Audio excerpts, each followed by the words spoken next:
Just rolling out my scope from the garage. Actually got a clear night. So, you know, gonna get out and enjoy some beautiful clear skies. Got my eyepieces. Loving the Optimus eyepieces. Actually, for me lately, I've really been enjoying the Ultra Flat Field 30. So that's a great eyepiece. But anyway, here we are. I'm Bob MacArthur for Stellarvue Telescopes. And it is September. And it is a beautiful, beautiful time of year to observe. The weather is getting cooler, which is always great. We got that cooler weather. Also longer nights for us here in the Northern Hemisphere. So that's always great. Now, the autumnal equinox is this month. So equal amounts of day, equal amounts of night. Again, we're getting longer evenings for viewing. I actually really enjoy the fall. You know, again, you get the cooler weather.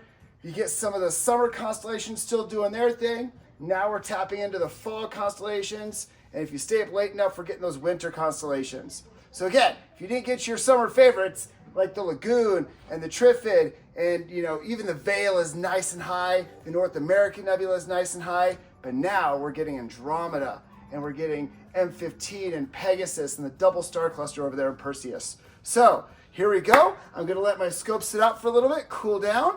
We're gonna let the sun set, have some dinner, and I'll see you guys later tonight. What's going on, Stellar Crew? Yeah, that's right. All right, dinner is done. Family movie night's done. Everybody's starting to head to bed, and you know what? That's when we get out to do this crazy passion, obsession, hobby, whatever you want to call it, because then we can get out, enjoy nice, quiet evenings. And you know, you get out wherever you can, whether it's your front yard, your backyard, out at a local park, under dark skies. You know, we just get out and we do what we can do, right? We're kind of crazy at that sense when it comes to this hobby of ours. But let's get to it. Let's talk about what we got going on in the sky for September 2025. So, excuse me, on September 7th, we have ourselves a total lunar eclipse. Now, us here in the Western Hemisphere, we're really not going to get to enjoy that. It's going to be happening over there in the Eastern Hemisphere. So our friends over there in Europe, Asia, Africa, Australia, they're going to get it, especially if you're in Asia, Eastern Africa and Western Australia. Beautiful lunar eclipse. It's always fun to watch the moon turn that blood red color and orange as it moves into the shadow of Earth's atmosphere. And, you know, it's kind of fun, you know, to watch those colors kind of showing us the state of Earth's atmosphere. We've actually, one of the commercial moon landers actually took a picture of the Earth during a total lunar eclipse last time around and saw that red ring around the Earth, you know, like a solar eclipse, but with the Earth. How cool would that be to see a lunar eclipse from the moon, for sure. But if you're over there in the Eastern Hemisphere, enjoy that total lunar eclipse. Send us some pictures. Got my coffee.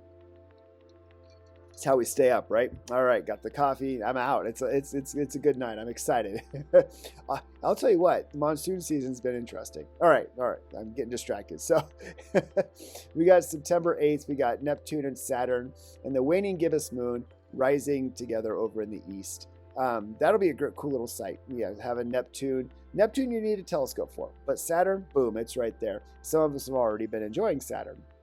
Now, on September 13th, we got Mars. Yeah, Mars is still hanging out. It's not anything crazy. It's not going to look spectacular through a telescope. It's not going to look like it did this past winter, but it's still hanging out there low in the western horizon.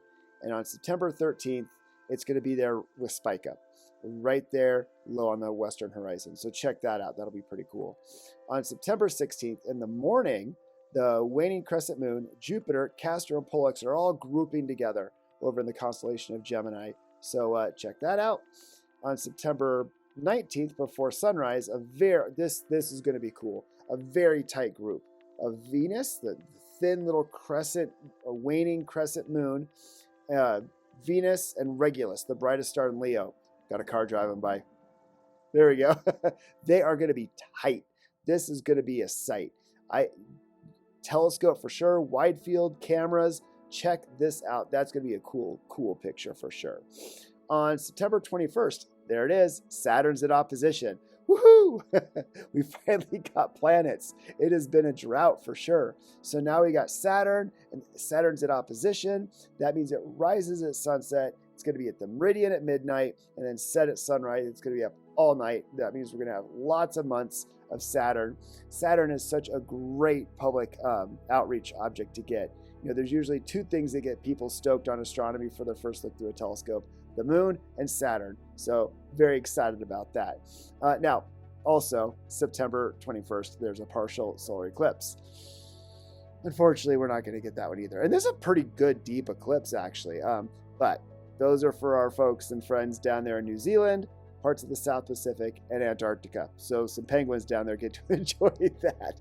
And maybe some of the researchers down there in Antarctica for sure. But New Zealand is prime location for this one. So I'm looking forward to seeing those photos from our friends down under in the Southern Hemisphere. September 21st is also something pretty cool. Jupiter and NGC 2392, the Clown Face Nebula, also known as the Eskimo Nebula, are going to be within a degree of each other. That is going to be pretty cool because you're going to get Jupiter, planet with the cloud bands and the moons, and then a planetary nebula. And NGC 2392 is a nice bright planetary, so check that one out. And then the first day of fall in the Northern Hemisphere, first day of spring in the Southern Hemisphere. So you guys enjoying your solar eclipse down there in the Southern Hemisphere, it's going to be going into spring, so that's cool. But for us, it's the Northern Hemisphere. Our nights are getting longer, are getting cooler, thank goodness, because I'll tell you what, it's been a warm summer here in Colorado. And I'll tell you what, I love fall. It is my favorite season. Get your pumpkin drinks out there, whatever, enjoy your pumpkin, whatever it is. But it's just the leaves changing, the cooler weather, and my birthday, it happens to be in fall. So, there it is. It's my birthday season. So there it is, first day of fall on September 22nd. And on September 23rd, Neptune's at opposition. So that's a fun one to get. Depending on your sky conditions and your aperture, you can get a little blue disk out of it. It doesn't look stellar. It actually looks like a little blue disk. So definitely check out Neptune. So speaking of Neptune, let's get into talking about what else we got going on with the solar system. So yeah, there it is. There's Saturn. That's my attempt at Saturn. I am not a planetary imager. I'm barely an imager, whatever, but I know some of you out there are, and I'm really looking forward to seeing what y'all come up with Saturn. So get out there, take some images of Saturn. Please send it in because we love to see them. And then the moon. The moon's always a fun one to shoot too. So there you go. The sun is still at solar maximum, and we've had some activity, chances of auroras and solar flares. So we're still at maximum. Now we're going to start trending downward here over the next couple of years. So there's still that chance of good sunspots. I had my solar telescope out, my SVX90 with the solar filter on the front and my H-alpha scope. And I'll tell you what, we had phenomenal sunspots and prominences. So again, if you're going to view the sun, make sure you have a good, proper filter because you want to keep those eyesights for those night observations and image processing. So definitely check that out. The Sky Live, again, a great website to find out what asteroids are up, what comets are up. I know some of you are looking at 3i Atlas. That is going to be coming up. The third interstellar object. It's supposed to get pretty bright. Now, what I mean pretty bright is not 18th magnitude, but down there, in the low teens. That is doable with aperture and astrophotography. So I will definitely be trying that out. I hope some of you do too. This is an interstellar object, Comet 3i Atlas. Check out the Sky Live to find out where it is in the sky, because that's cool. And like we said, planets, we have Mars really low, but we have Neptune and Saturn at opposition this month. We got Jupiter and Uranus up in the morning. We also have Venus up in the morning. Mercury is really close to the sun. It makes a little appearance in the morning, little appearance in the evening. It's really close. It's a tricky one. And then Pluto's over there. I count Pluto because Pluto got my heart. Planet number 9 right there. That's what I get for working at Lowell Observatory during my undergrad and meeting Clyde Tombaugh. No big deal. But anyway, Pluto's still, it's up there. It's in Sagittarius. So check that out for sure. Those are your moon phases right there. September 7th is full moon. So beginning of the month, plan your observing sessions accordingly. Again, we have that lunar eclipse towards the end of the month. And then the new moon at the at the end of the month. Again, total solar, or not total, but a partial solar eclipse that day also. So new moon, so dark sky weekends are going to be around there, which is nice because that happens to be around the beginning of fall. So getting a nice, really long night to observe. Yeah, so there you go. Let's talk about deep sky objects. We still have the Milky Way up. So because of that, we are getting so many star clusters up there. I really like what my son David took. This is actually an open star cluster I've really started to get into. That is IC 4665. It's kind of up in the shoulder of Fucus, and it's a really nice grouping of stars, wide cluster. So wide field image, wide field eyepiece, just a really nice open star cluster. But like I said, we have so many right now, and like M29, M39, M25. You can still get like M11, the wild duck cluster. I was actually looking at that earlier. Great cluster. And you know what? I'm going to swing over to M29. Why not? That's a fun one to get. So I'm going to swing over. Give me 1 second. I like this one. It reminds me of a small magnet. There it is. So I'm going to just swing that on over. Go to an object. I'm going to go down. Let's go to M29. All right. Well, I move over there and grind up some coffee. I really do like M29. It's a fun little cluster. The other thing we're starting to get now are some really nice globulars. You have M75 kind of down low, and M2 kind of down low, but M15 just phenomenal open or globular star cluster. So check those out. Oh, it's over. I'm going to go take a look. Let's see what we got. M29.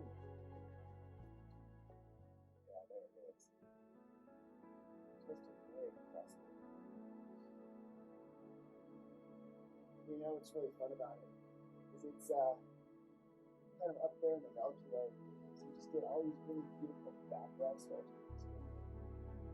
Yeah, there it is. Oh, love it. So open star clusters are newer stars, so they tend to be a lot of blues and whites. So just great. I love it. You know what? Let's go over to M15 too. Why not? You guys are here. We're going on this journey together. Object. This GM mount, G11 mount from this man is just phenomenal. The Gemini operating system is just so easy to use too. 5 go to. So that easy. Now swing on over there. I love it. Los Vandy is great. They make a good product, and well, there we go. And it's a great mount. Good. It's fast. It tracks. It's accurate. It's good. And globular star clusters are so unbelievable through the SVX series scopes. I really like the view of these globulars through these refractor scopes, and it's already there. So let me go look. Haha.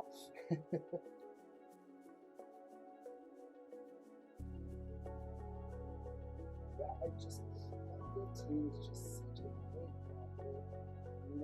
The weather is so good this season with the wildfires in the west and the monsoon season. So you just got to take advantage of whenever you get, and it's great to be out. And thanks for being out with me. So, all right, so that's it for open star clusters and globular star clusters. There's just so much still because we're still getting good views of the Milky Way. So let's get into the nebulas. Again, kind of the same thing. We're still getting a lot of good Milky Way stuff. And at the beginning of the night, you're still getting Sagittarius. Now, as the month goes on, it's going to start dipping below the horizon, but you can still get the Trifid and, M21 and M17, the Swan or Omega Nebula. Now, you go really high, you can get, the North American Nebula. And use filters for this because there's a lot of good detail on the hydrogen and the oxygen. And I know some of you are just getting phenomenal images. I mean, look at Brian's shot there of the Swan. He was using sulfur, hydrogen, oxygen, and just popping out all those details. And then John's image of the veil, again, use filters to when imaging. When I view these with my scope, I'm using a UHC, and with the veil, I love using an O3 filter just really pops out that detail. So definitely check those out. It's got some great stuff in Cepheus and Cassiopeia, and that's some of the fall stuff I'm talking about. So we got some of those good summer stuff, some of those great summer constellations, but now we're getting the Cygnus is there. It's like high at the zenith, and then we're getting now Cepheus and Cassiopeia. Got another car also joining in the mix. So you have the Iris, and then now we also have some really nice planetaries. Caldwell Object 15, the blinking planetary, and then we also have NGC 6445, the box planetary. Planetaries can be difficult because sometimes they're small and they're tight, and you can get them confused with stars. I personally love using an O3 filter or a UHC filter to help pop those out. And depending on your aperture, sometimes you can pull out that white dwarf in the middle. So, I mean, it is still, I mean, you can still get the Ring Nebula, you can still get the Dumbbell Nebula. So this is what's really fun about fall, is now you still have some of those good summer objects, but now you're starting to pull in some of those amazing fun fall objects. All right, let's get to galaxies.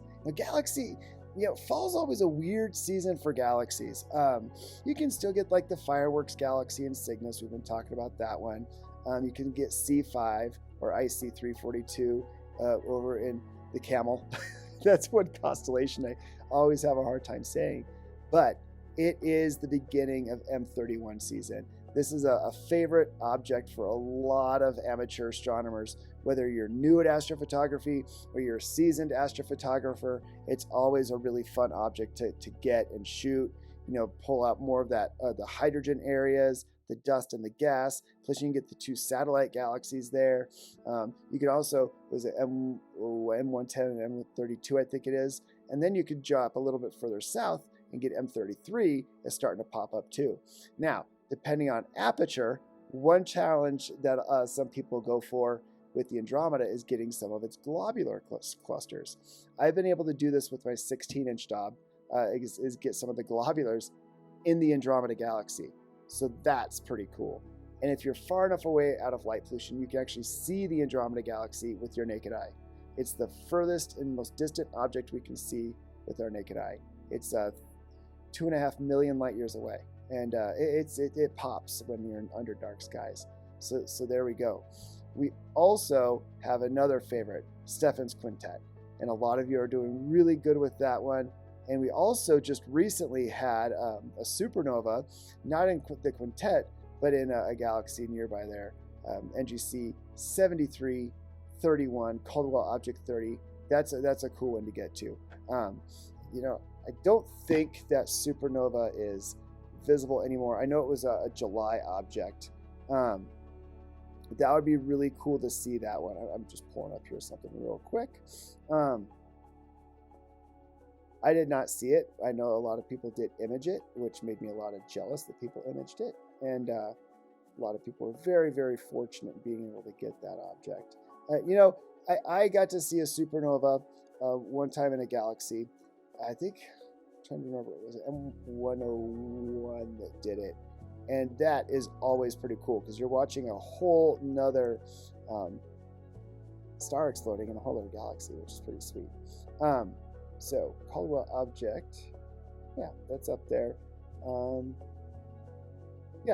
That's up there by Stephan's Quintet. Get that one, get the quintet, beautiful. You guys are getting great images of that. And, maybe we'll get lucky and have another supernova because they're always fun to spot other galaxies. Heck, we're all waiting for Betelgeuse, right? That'd be so crazy to see Betelgeuse. So, yeah, fall's not a whole lot of galaxies. We got to wait for 6 months when we get into spring for galaxy season.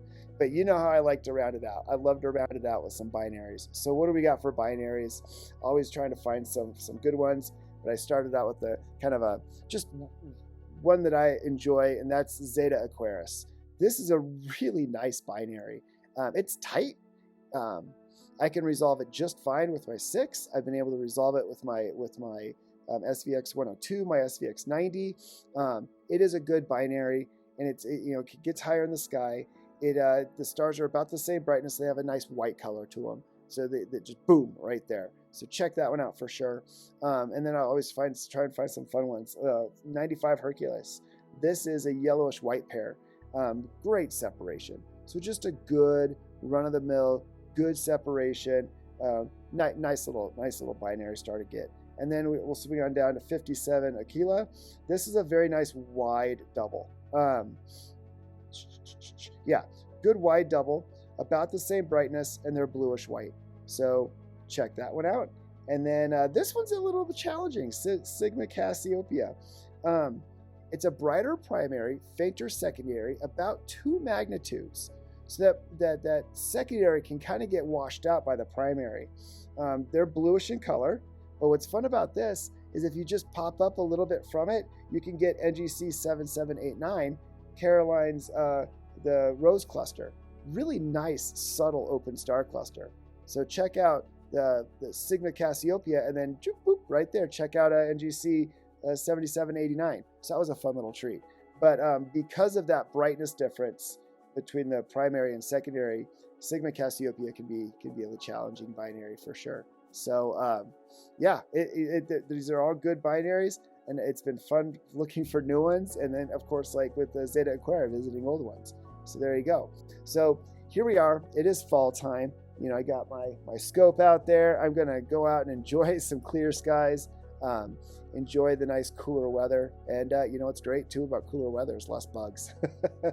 So you know, I always say get out there, enjoy this hobby that we do, share it with your friends, share it with your family, get involved in an astronomy club. You know, it's a great way to meet people with the same crazy mindset that we all do about this passion, obsession of astronomy. We can talk equipment, talk stories about, you know, some of our funnest and craziest times observing. Just get out there, have fun, observe, and keep looking up.